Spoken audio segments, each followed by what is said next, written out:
Kembali di Market Review, sebelum saya lanjutkan perbincangan bersama Prof. Dwi, ada beberapa data yang sudah kami siapkan, diantaranya adalah mengenai harga kedelai sebelum dan saat pandemi COVID-19. Ini kami kompilasi datanya dari teman-teman di media online. Sebelum pandemi COVID-19 harganya per kilogram adalah Rp6.300. Kemudian harga setelah terjadi pandemi COVID-19 harganya meningkat menjadi Rp9.500 per kilogram. Sementara itu impor biji kedelai Indonesia di 2018 ada di 2,58 juta ton, 2019 2,67 juta ton, sementara hingga Oktober tahun 2020 1,92 juta ton. Tadi kemudian Prof. Dwi sudah menyampaikan data terupdate-nya mengenai data full year importasi impor biji kedelai di Indonesia. Sementara itu negara eksportir kedelai utama ke Indonesia diantaranya adalah Amerika Serikat, kemudian Kanada, Malaysia, Argentina, kemudian juga ada Perancis. Baik, kita akan lanjutkan perbincangan bersama Prof. Dwi. Prof, kalau bicara mengenai, Anda tadi sempat sampaikan bahwa memang sangat mungkin Indonesia menjadi produsen kedelai dengan produktivitas yang sangat-sangat tinggi. Tapi kemudian yang perlu di-exercise adalah bagaimana sebetulnya pemerintah melakukan banyak evaluasi terhadap program-program yang sudah dilakukan, namun kemudian tidak bekerja secara efektif karena permasalahan utamanya belum teratasi, yaitu adalah perlindungan harga, begitu ya. Nah, sejauh mana kalangan akademisi, kemudian juga teman-teman yang memang ada di lapangan lah untuk memberikan input-input formulasi kebijakan agar nanti jika kemudian pemerintah membuat sebuah kebijakan terkait dengan swasembada kedelai gitu misalnya dapat berdaya guna.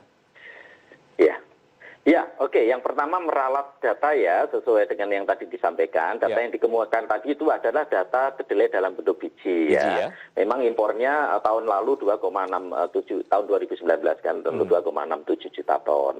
Tapi kalau total impor kedelai, termasuk tepung dan lain sebagainya, itu 7,2 juta ton. Kan itu meralat itu dulu. Lalu bagaimana ke depannya? Sudah barang tentu tadi yang pertanyaan lanjutnya. Apakah Indonesia pernah swasembada kedelai? Pernah kan, tahun 92 ya, antara tahun 91, 92, 93 lah, di range tahun-tahun itu. Pada saat itu, pada masa pemerintahan Pak Harto menetapkan harga kedelai 1,5 kali harga beras kan. Nah, itu masuk akal. Kalau sekarang ini Mas, harga beras pun itu jauh lebih tinggi dibanding harga kedelai. Kalau harga kedelai sebelum kenaikan kan 6.300. Harga beras kan sudah 10.000, Mas. Nah, bisa dibayangkan kedelai yang menjadi makanannya lauk itu jauh lebih murah daripada makanan utamanya kan. Kan aneh. Itu sama saja nanti telur lebih murah daripada beras gimana? Telur adalah lauk.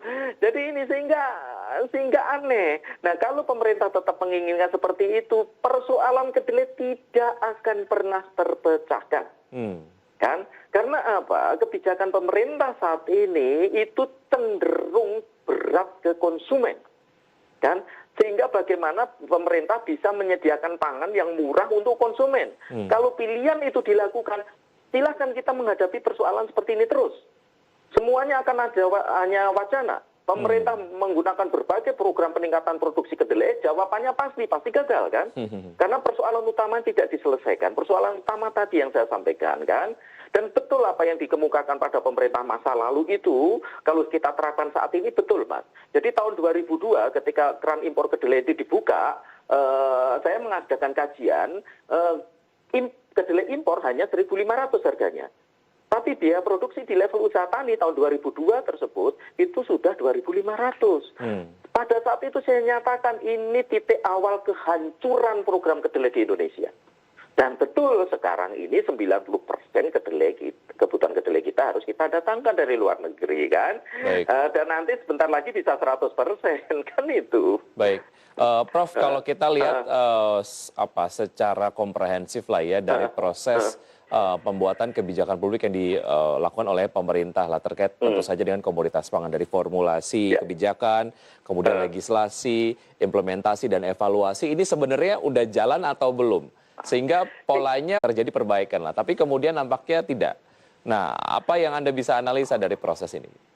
Pemerintah gampang, Mas. Pemerintah itu gampang. Pemerintah selalu ketakutan ketika terjadi inflasi pangan. Itu kan. Sehingga apa yang dilakukan pemerintah ya sudah seperti yang sekarang dilakukan. Tapi dampaknya impor akan semakin lama semakin tinggi, Mas. 10 tahun kemudian, tahun 2018, berapa, Mas? 27,6 juta ton. Bisa dibayangkan peningkatan yang demikian tajam. Kalau ini kita biarkan, bagaimana nanti nasib pangan di Indonesia?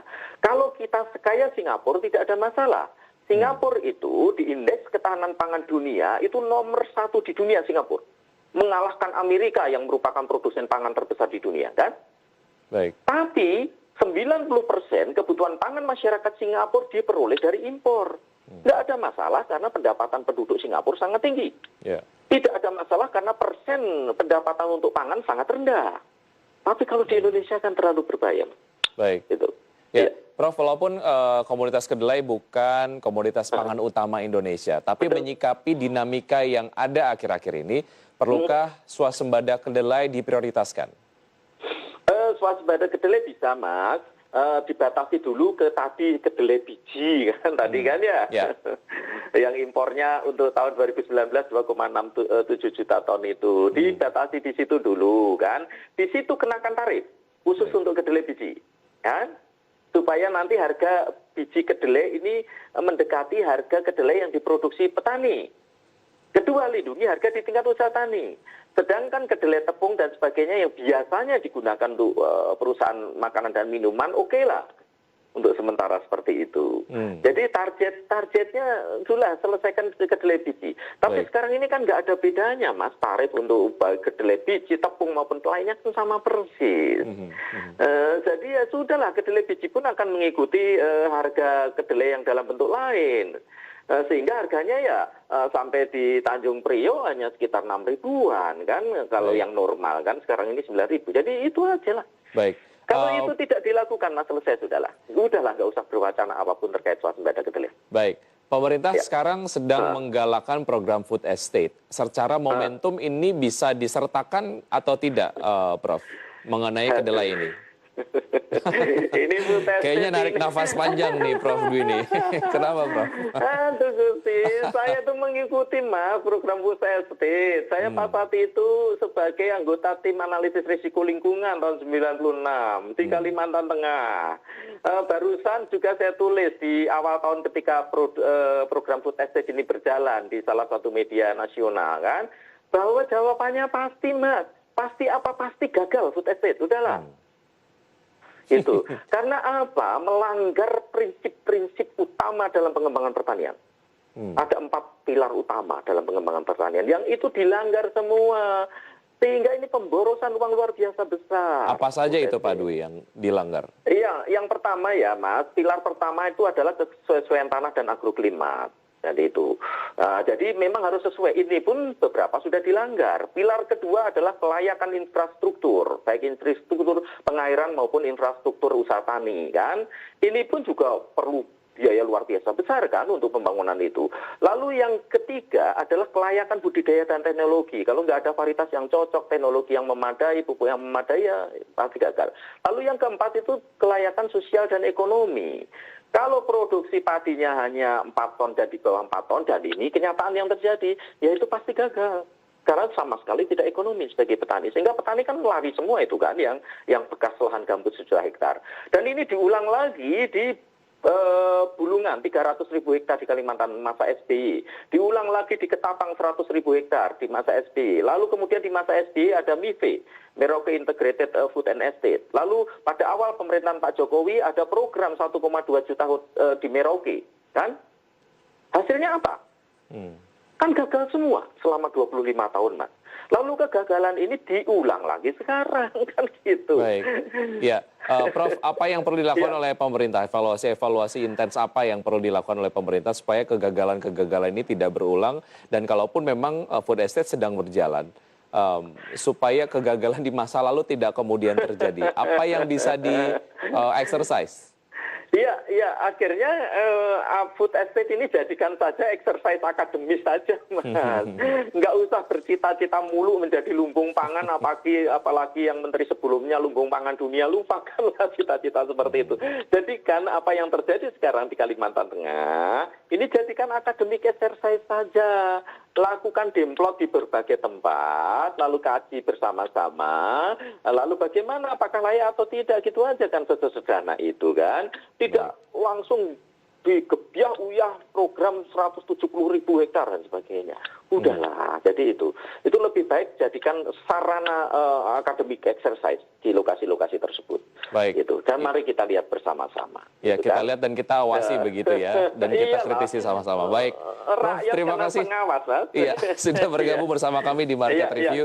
Iya, Sukses iya, selalu iya. untuk Anda. Terima kasih untuk analisa Siap. komprehensif dari Anda dan perbincangan yang sangat menarik pagi hari ini. Sampai jumpa, Iya, sehat iya. selalu, Prof. Sampai jumpa, Mas Vicky. Sehat selalu Baik, juga. sehat selalu. Baik, dan pemirsa tetap di Market Review saja kami akan kembali dengan topik perbincangan yang tidak kalah menarik lainnya.